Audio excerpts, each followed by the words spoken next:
이상한 사람이에요. 술 먹고 다음날 It's not. 베이글을 normal. 먹는데. 안녕하세요, 널스지입니다. 오늘은 국제연애, 국제결혼에 대해서 얘기를 하려고 합니다. 제가 미국인 아내 캐롤린하고 같이 2010년에 같은 학교, 같은 수업을 들으면서 만나서 2014년에 결혼을 했어요. 그러니까 지금 2019년이니까 5년 정도 이제 같이 결혼 생활을 하고 있고, 또 저희 둘 사이에 딸 수진이가 있습니다.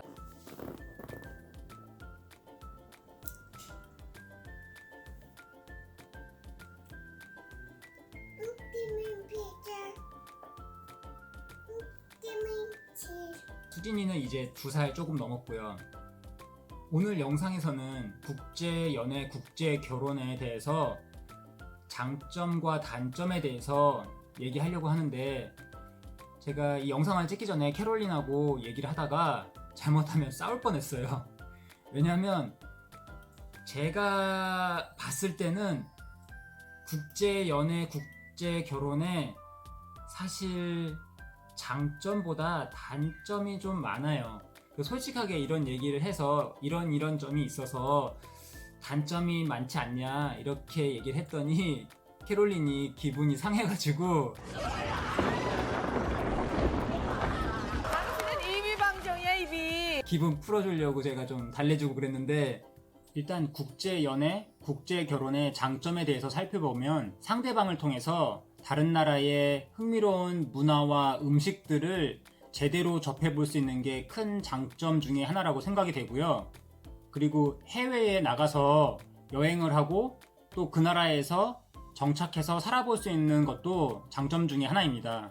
그리고 국제 결혼한 커플 사이에서 태어난 아이들이 동양적인 모습도 있고 또 이국적인 매력도 있어서 그런 것들을 좋게 봐주시는 분들도 계시고, 또 그 자녀분들이 한국말 이외에도 다른 언어를 자연스럽게 배울 수 있는 기회가 있어서 그것도 큰 장점 중에 하나죠. 이런 장점들이 있는 것 같아요. 제가 생각한 장점들 외에도 여러분들이 생각하시는 장점이 있으면 댓글로 달아주세요. 저도 그런 장점들을 캐롤린한테 알려줄게요. 아, 이런 장점들이 있는데 우리가 모르고 살았구나. 그러면 국제연애, 국제결혼을 했을 때의 단점, 제가 그동안 4년간의 연애기간, 5년간의 결혼 생활을 통해서 느낀 제가 생각하는 솔직한 단점들.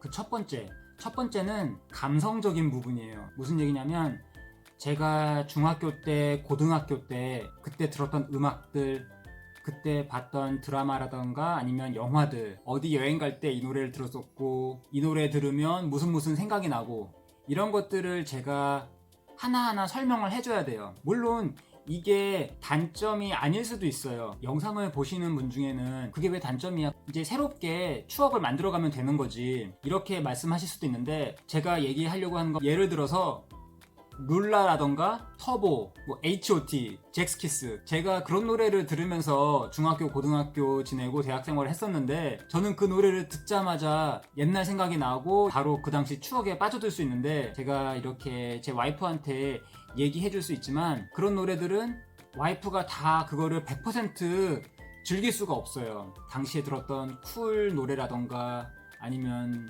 정말 감성을 자극하는 이문세 씨의 노래들, 그런 거를 들으면서 저는 바로 옛날 추억에 빠져들고 그러는데, 그런 거를 공유하지 못할 때 좀 아쉬워요. 국제연애, 국제커플의 단점. 두 번째는 가족과 떨어질 확률이 높습니다. 결국에는 어느 한쪽의 나라에서 살아야 되는데 한국이 될 수도 있고 미국이 되거나 아니면 전혀 다른 제3의 나라에서 살 수도 있잖아요. 한국에서 살게 되면 배우자가 가족들이 있는 나라에 사실 자주 못 가게 되고, 또 미국이나 다른 외국에 살게 하게 되면 본인이 한국을 자주 방문하지 못하고, 이번 주 토요일에, 이번 주 금요일 밤에 어디서 보자 이런 약속을 할 수가 없잖아요. 가족들도 자주 만날 수 없고. 저도 지금 뉴욕에서 11년째 살고 있는데 그동안 한국에 3번밖에 못 가봤어요. 한국, 미국처럼 좀 거리가 먼 경우에는 마음은 정말 1년에 1번, 2번 가고 싶은데 여러 가지 여건이 안 되니까 부모님하고 가족들한테 죄송스럽기도 하고 그렇죠. 세 번째 문제는 언어적인 측면이에요. 국제 연애를 하고 있는 커플, 그 둘 사이에는 언어적인 어려움이 없다고 쳐도 그 두 사람의 가족들이 모이게 된 자리에서 언어적인 부분에서 문제가 생길 수 있어요. 제 부모님은 영어를 한마디도 못하시고 캐롤린의 부모님은 한국말을 하나도 못하시고 제가 그 자리에서 잠깐 자리를 비우면 통역을 해줄 수 있는 사람이 없는 거죠. 그러니까 어색해질 수도 있고 잘못하면 그런 사소한 문화 차이에서 오해가 발생할 수도 있고 그런 거를 잘 조율해주고 통역해줄 수 있는 사람이 필요한데 그 가족 중에 한 사람을 통해서만 이루어진다면 아무래도 가족들이 모였을 때 대화가 적어질 수밖에 없죠. 그것도 아쉬운 부분이고요. 이번에는 음식이에요. 예를 들면 순대라던가 족발, 떡볶이 아니면 뭐 김치찌개, 된장찌개, 얼큰한 매운탕 이런 게 생각이 날 때 배우자가 한국 음식을 잘 먹는 경우도 있지만 또 그렇지 못한 경우도 있잖아요. 저 같은 경우는 캐롤린이 청국장을 같이 먹으러 갔는데 좋아해가지고 사실 좀 깜짝 놀라기도 했어요. 캐롤린이 못 먹는 음식이 김치찌개예요. 한국 사람은 김치찌개에 삼겹살 들어가면 대부분 정말 좋아하잖아요. 근데 김치찌개가 좀 신맛만 많이 나는 것 같다고 해서 그래도 캐롤린이 한국 음식을 되게 좋아해요. 뭐 김밥, 냉면, 제육볶음, 미역국, 콩자반, 멸치조림, 뭐 불고기는 모든 외국인들이 거의 다 좋아하고요. 근데 사실 음식 얘기를 조금 더 하자면 예를 들어서 해장 음식이 다를 때가 있어요. 저희 같은 경우는 술 먹고 다음날 힘들 때 라면 국물을 먹는다던가 아니면 뭐 얼큰한 그런 찌개나 이런 거가 생각나는데 미국 사람들의 해장 음식은 다르더라고요. 캐롤린, 미국 사람들은 술 먹고 다음날 뭐 먹어? So Americans typically eat eggs and bread and anything that basically has carbohydrates or high protein. Yeah, that's usually what they eat for a hangover.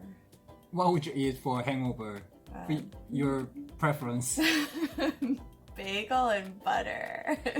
이상한 사람이에요. 술 먹고 다음날 It's not. 베이글을 먹는데. 이 음식도 저도 아침에 베이글을 먹을 때도 있고 그리고 시리얼을 먹을 때도 있고 그런데 캐롤린은 보통 아침으로는 한국 음식을 안 먹어요. 시리얼을 먹는다던가 베이글을 먹는데 점심이나 저녁에는 한국 음식을 먹어도 아침에는 자기가 딱 먹고 싶은 음식이 있으니까 요리를 2번을 해야 될 때도 있는 거죠. 제가 마지막으로 생각하는 단점은 아이의 정체성의 문제예요. 국제연애, 국제결혼한 커플은 나중에 아이가 생겼을 때 그 아이가 어쩌면 정체성의 혼란을 겪을 수도 있다고 생각이 돼요.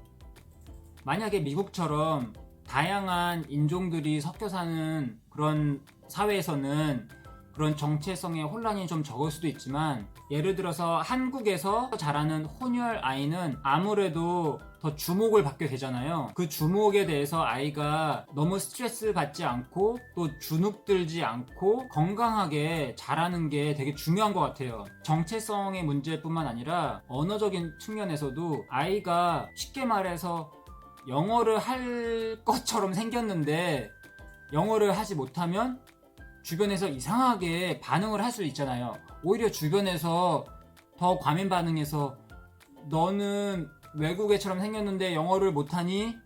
이런 한마디 말이 아이한테는 상처가 될 수도 있고요. 나는 왜 영어를 못하지? 나는 왜 한국 사람하고 다르게 생겼지?